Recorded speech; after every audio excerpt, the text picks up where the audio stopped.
Hello everyone, welcome to Sarma Academy. This is Naresh Sharma and today's topic is SARFAESI Act 2002. Legal exam में 12 से 15 marks के question रहते हैं इसमें। बहुत ही इंपॉर्टेंट टॉपिक है एग्जाम पॉइंट ऑफ व्यू से। दिस संडे आपका एग्जाम है। I hope all you are preparing very well and a very all the best to all of you. और इस लेक्चर को हम तीन लेक्चर में कवर करेंगे, थ्री पार्ट्स में कवर करेंगे। So let's start the video. Kindly note, please speed up the video to for better playback. Okay, let's see what the SARFAESI say. SARFAESI means securitization and reconstruction of financial assets and enforcement of security interest. Uh, Securitization and reconstruction of financial assets and enforcement of security interest. Okay, this is the full form of SARFAESI. याद रखिएगा इसको। Then देखते हैं securitisation process होती क्या है। यहाँ पे सपोज कीजिए बैंक है, ठीक है। बैंक के पास एक एसेट है जो एनपीए हो चुका है। This has become NPA. ये एनपी हो चुका है, तो बैंक क्या करता है, इसको सेल कर देता है सिक्योरिटाइजेशन कंपनी या एसेट रिकंस्ट्रक्शन कंपनीज को। इनको सेल कर देता है और सिक्योरिटाइजेशन कंपनी इनको कैश या फाइनेंस के थ्रू मतलब ले लेती हैं, एक्विजिशन ऑफ राइट्स कर लेती हैं। एंड सिक्योरिटाइजेशन कंपनी क्या करती है, कन्वर्ट करती है इनको मार्केटेबल सिक्योरिटीज में। Okay, after that securitisation companies fund raise कहाँ से करती हैं? These are qualified institutional buyers, ठीक है। सिक्योरिटाइजेशन कंपनी और asset reconstruction companies security receipt और पास थ्रू सर्टिफिकेट्स के थ्रू फंड रेज करते हैं। Okay, this is the brief overview of SARFAESI. Let's start each topic one by one. Each term, like what is securitization company and asset reconstruction company, what is QIB, qualified institutional buyer. Okay, what means the acquisition of right and NPA. Okay, let's start these topics. Let's see the definition of the SARFAESI Act first. This is an act to regulate securitization and reconstruction of financial assets and the enforcement of security interest and for the matters connected with or incidental thereto. Okay, this is a definition of SARFAESI. And let's see what is the appellate tribunal. Appellate tribunal, any person, यहाँ पे person कौन आएगा? Borrower. Okay, person कौन आएगा? Borrowed. अगर borrowed जो है aggrieved by the order passed by the DRT can file an appeal to the authority called as appellate tribunal. Okay, suppose कीजिए DRT ने कोई डिसीजन दे दिया कि DRT ने कोई डिसीजन दे दिया बोरोर के अगेंस्ट, तो बोरोर को लगता है गलत है, तो he can make an appeal. Borrower can make an appeal at DRAT, Debt Recovery Appellate Tribunal. Okay, these tribunals are constituted by central government. Okay, next देखते हैं एसेट रिकंस्ट्रक्शन होता क्या है।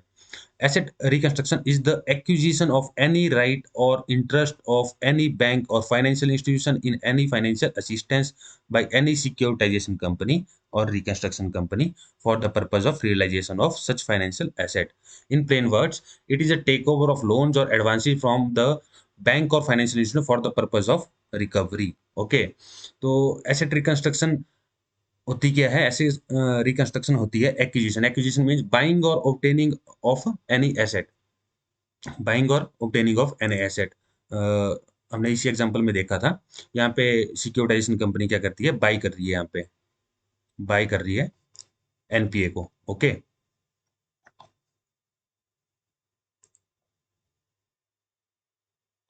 और फॉर द किस लिए बाई कर रही है? For the purpose of realisation of financial assistance. Okay, realisation means conversion of asset into cash. Realisation का मीनिंग है मतलब एसेट को कैश में कन्वर्ट कर देते हैं। एसेट रिकंस्ट्रक्शन एआरसी जो होती है, एससी जो होती हैं, ये कन्वर्ट करती हैं एसेट्स को किसमें, मार्केटेबल सिक्योरिटीज में। और इन सिक्योरिटीज को खरीदता कौन है, we have already seen this. इन सिक्योरिटीज को खरीदते हैं क्यूआईबी, क्वालिफाइड इंस्टीट्यूशनल बायर्स, ये है। ओके, खरीदता कौन है, क्यूआईबीज।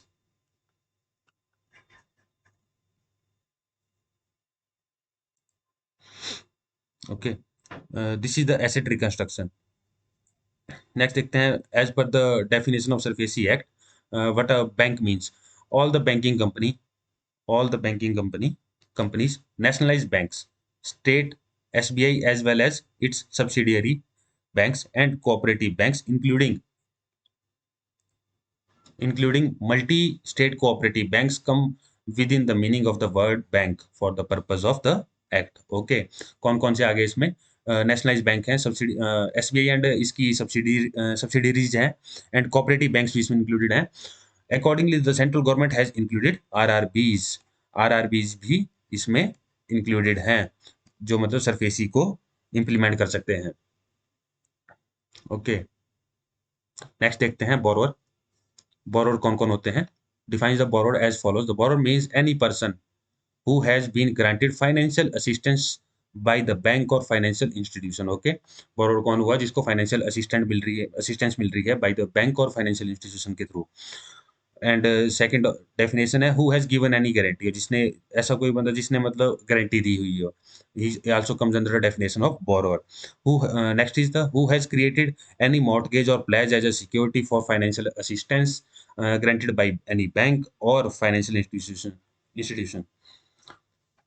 नेक्स्ट है कि who has created any mortgage or pledge, जिसने कोई मॉर्टगेज और प्लेज की है एज ए सिक्योरिटी बैंक के पास या एफआईज के पास for financial assistance. Okay, last one है, the a person who becomes the borrower of a securitisation company or reconstruction company consequent upon acquisition by it of any right or interest of any bank or financial institutions in relation to such financial assistance. Okay,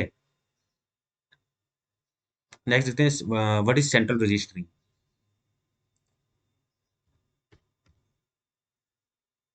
Under the Act, central registry means the registering office set up or caused to be set up by central government. Central registry को कौन setup करता है, central government, याद रखिएगा इसकी point को। With this propose setup all the transactions of asset securitisation reconstruction as well as transaction of creation of security interest will have to be registered with this authority registration system, which is as central registry. Okay, which is central registry। मतलब कोई भी transaction होती है asset securitisation company या reconstruction company के through, वो सारी की सारी ट्रांजैक्शन कहाँ पे रजिस्टर होनी चाहिए, सेंट्रल रजिस्ट्री के पास। This is the main purpose of central registry, constituting the central registry. Then comes the recovery of debt and bankruptcy act 1993। इसका मेन ड्रॉबैक ये था कि ये 20 लाख से अबव के ही लोन्स पे एप्लीकेबल होता है। Okay, provides for the let's see a bit definition about this. RDB Act 1993 provides for establishment of DRTs with original jurisdiction, DRAT with appellate jurisdiction for expeditious adjudication and recovery of debts due to banks and financial institutions, insolvency resolution, bankruptcy of individual and partnership firms, and connected matters therewith. The Act aims to safeguard the interest of banks and financial institutions as lenders while not discouraging borrowers. Okay, the tribunals have not yet commenced taking up insolvency resolution and bankruptcy matter as the related provisions are not yet in force. The Act is applicable to the cases, kindly note down this thing, the Act is applicable to cases where the amount of debt due to any bank or FI defined under the Act or consortium of banks or financial institution is more than 20 lakh। Okay, कहाँ पे इसको applicable कर सकते हैं, greater than 20 lakh, greater than equal to 20 lakhs। Okay, next step देखते हैं, what is a default under the SARFAESI Act। Default has been defined as when the borrower does not pay any principal debt or any interest on the principal debt or any amount payable to the secured creditor due to such non-payment. The account of the such a borrower is classified as NPA. NPA कब होता है? जब ना तो वो borrower होता है, ना प्रिंसिपल की पेमेंट करता है, ना इंटरेस्ट की पेमेंट करता है। तो बैंक क्या करता है? उसको क्लासीफाई कर देता है NPA in the books of account of secured creditor in the books of bank as per the RBI guideline. Kindly ध्यान रखिएगा, वहां पे तीन ऑप्शन आएंगे आपको। एक में ऑप्शन दी होगी एज पर आरबीआई गाइडलाइन, तो काइंडली चूज कीजिएगा उसी ऑप्शन को, क्योंकि एनपीए कब डिक्लेयर कर सकता है बैंक? एनपीए तभी डिक्लेयर करेगा, एनपीए गाइडलाइंस के अकॉर्डिंगली ही डिक्लेयर करता है default. Okay, for getting the right of security enforcement under this act, there should be a default committed by the borrower। ठीक है, for getting the right of security, अगर security के ऊपर अपना right enforce करना है under this act, there should be default committed by a borrower.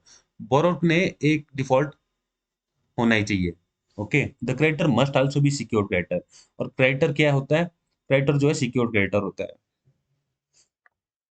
Any unsecured creditor has no right of any nature in this act। Okay, any unsecured creditor has no right of any nature in this act। Very important है second point.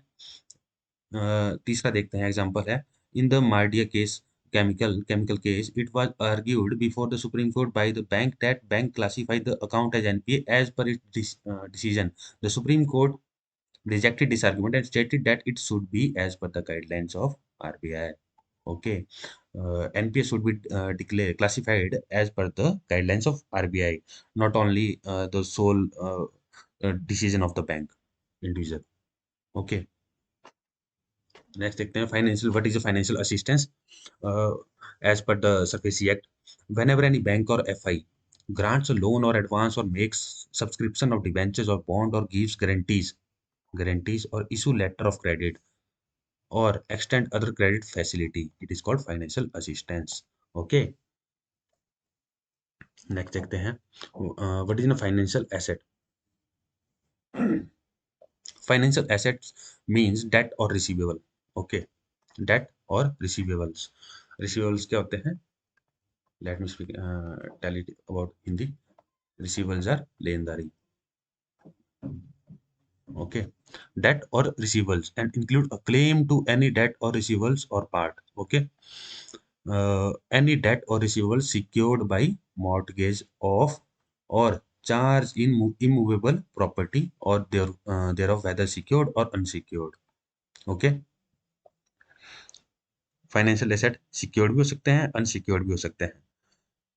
अ mortgage charge, hypothecation और pledge of movable property, any right or interest in the security whether full or part securing debt।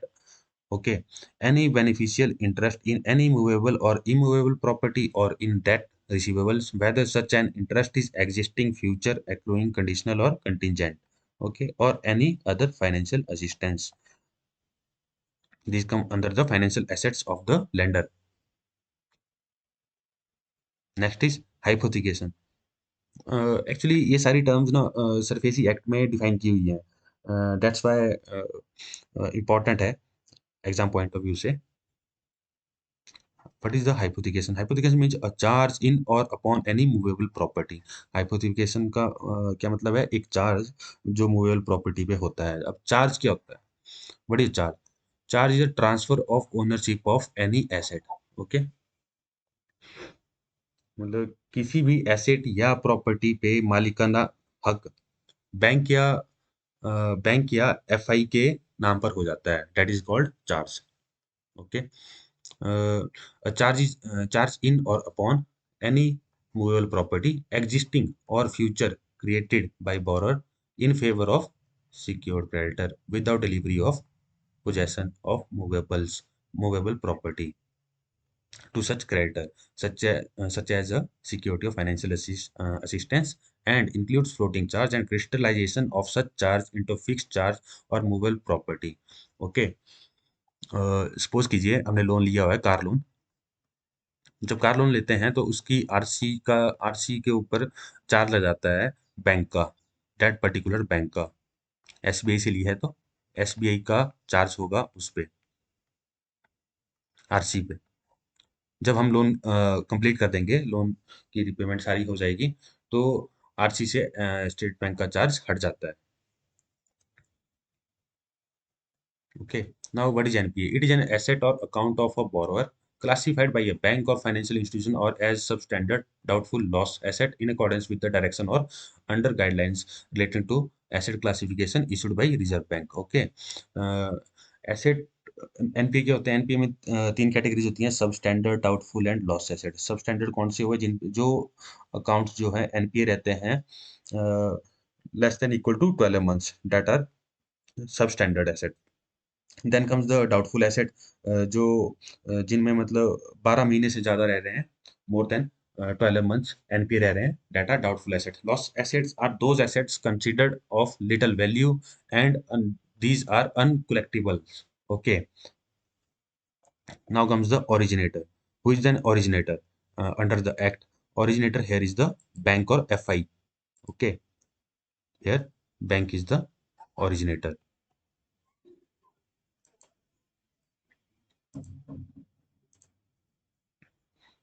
And who is the obligor? Obligor is a borrower.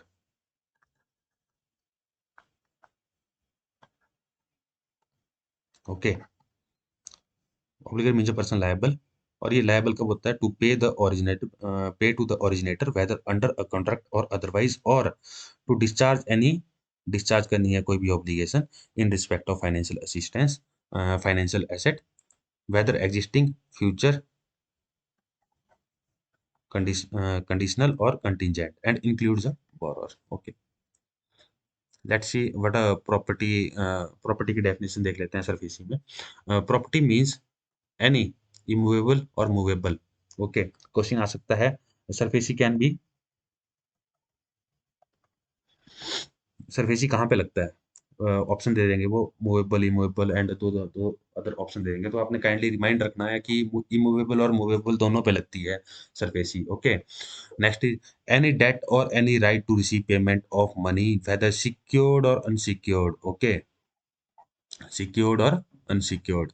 Receivables, whether existing or futures. Okay, intangible assets such as know-how, patents, copyrights, trademarks, license, franchise, or any other business or commercial right of a similar nature. Then comes the QIBs. QIBs क्या होते हैं? Qualified institutional buyers. अब qualified institution buyers क्या होते हैं? Such buyer means a financial institution or insurance company.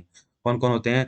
Financial institution, insurance company, or a bank, or of state financial corporation, or a state industrial development corporation, or trustee, or any asset management company making an investment. QIBs क्या करते हैं? Investment करते हैं on behalf of mutual fund or provident fund or gratuity fund और pension fund और foreign FII. Okay, इनके behalf पे bank, किनके बिहाफ पे? पीएफ, ग्रेचुइटी, पेंशन फंड, इनके बिहाफ पे इन्वेस्टमेंट करते हैं ये। ओके। और और जो भी क्यूआईबीज होती हैं ये, these should be registered under SEBI act 1992। SEBI act 1992। I have here also written this, have to get registration from SEBI QIBs को।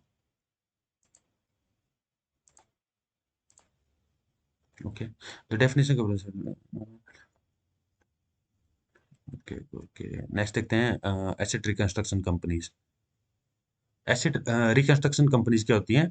द कंपनीज एक्ट 1956 के अंडर रजिस्टर्ड होनी चाहिए। Register should be registered,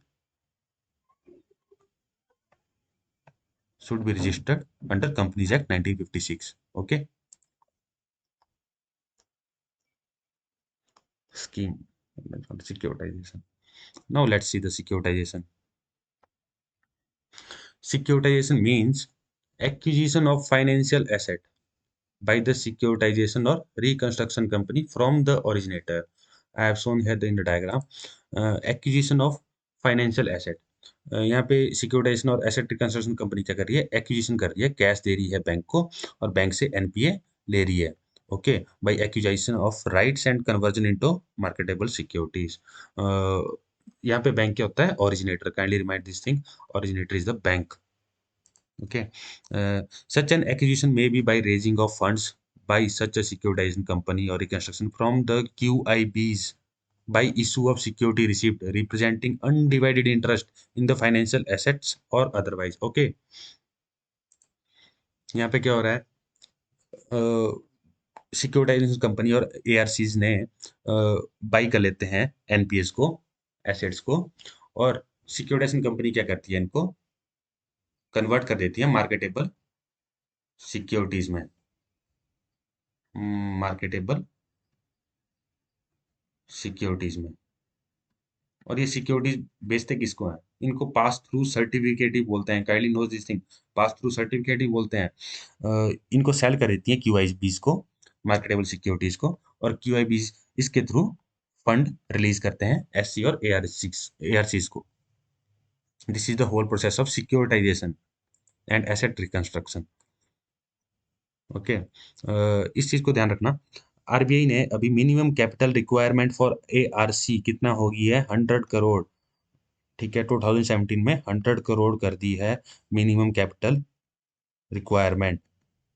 minimum capital कितनी होनी चाहिए किसी भी asset reconstruction company की, इनकी कैपिटल कितनी होनी चाहिए, at least minimum capital 100 crore to make an company, ARC, securitisation company. Okay,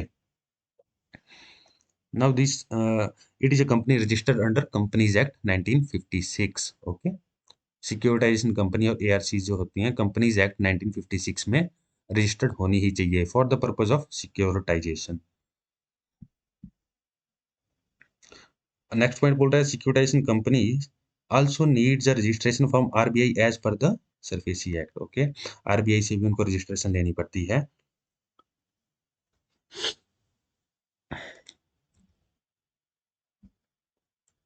next देखते हैं secured asset. What is secured asset? Secured asset means the property on which a security interest is created. Secured asset क्या होते हैं? The property on which a security interest is created. The powers given by SARFAESI Act for the enforcement of securities are against the secured assets only. If the borrower has any property or which no security interest is created, such a property is outside the purview of enforcement of powers under SARFAESI Act. Okay, अगर borrower जहाँ पे security interest ही नहीं होगा, security interest नहीं होगा, वहां पे सरफेसी नहीं होगा, SARFAESI will not be applicable on that case. Any bank or financial institution or any consortium or group of banks of in whose favor the security interest is created by the borrower for repayment is called secured credit. Okay, सिर्फ secured credit के case में SARFAESI applicable होगा।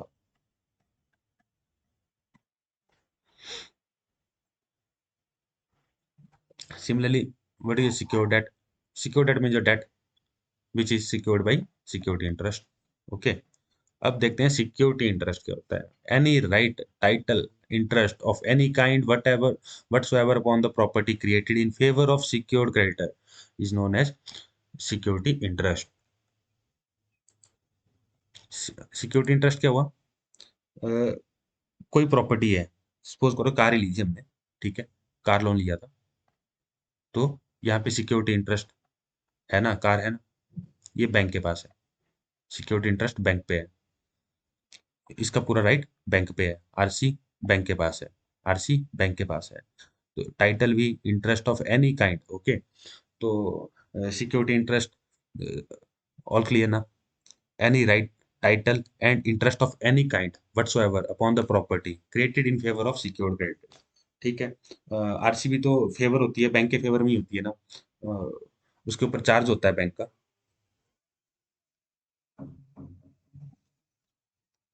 Next is security receipt. A receipt or any or another security issued by securitization company or reconstruction company to any QIB pursuant to a scheme evidencing the purchase or acquisition by holder thereof of an undivided right, title, or interest in financial asset involved in security called security receipt. I've already shown this you in the example. These are the uh, in assets को marketable securities में convert करते हैं। SC क्या करती है, security receipt issue कर देती है क्यूआईबीज को, मार्केटेबल सिक्योरिटीज और security receipt. Okay, security receipt issue कर देती है क्यूआईबीज को, क्यूआईबी फंड एससीज को दे देते हैं। Now comes the sponsor. One more thing, kindly note कर लेना इस चीज को। Here it is. The security receipt evidences the purchaser's undivided right. Okay, undivided right, undivided interest बहुत इंपॉर्टेंट है। Undivided right, title and interest in the security, बहुत important line है। The security receipt evidences the purchaser's undivided right, title and interest in security. These receipts are transferable in market. Okay, by this act, a new type of transaction in the financial world has been created for the transfer of security interest. Next is sponsor कौन हो सकते हैं QIBs में? ये I am sorry, sponsors कौन हो सकते हैं ARC और सिक्योराइजेशन कंपनी में?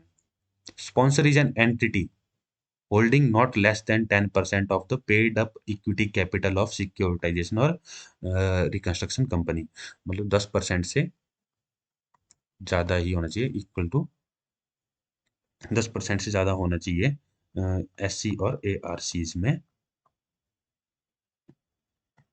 Of paid up capital, paid up equity capital. Okay, let's sum up, let's take a brief view of the SARFAESI Act. What does it say? I have taken this from the already the government website drt.gov.in. You can read from there also. The SARFAESI Act 2002 aims to regulate securitization and reconstruction of financial assets and enforcement of security interest, and to provide for a central database of security interests created on property rights for the connected matter therewith. Okay, the act has simplified the recovery procedure for banks and specified financial institutions for recovery of secured debts from borrowers without intervention of court.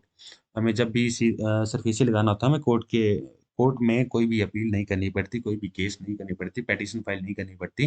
We can directly लागू कर सकते हैं SARFAESI act किसी borrower के against in case of default only. that must be under the default must be as per the guidelines of RBI.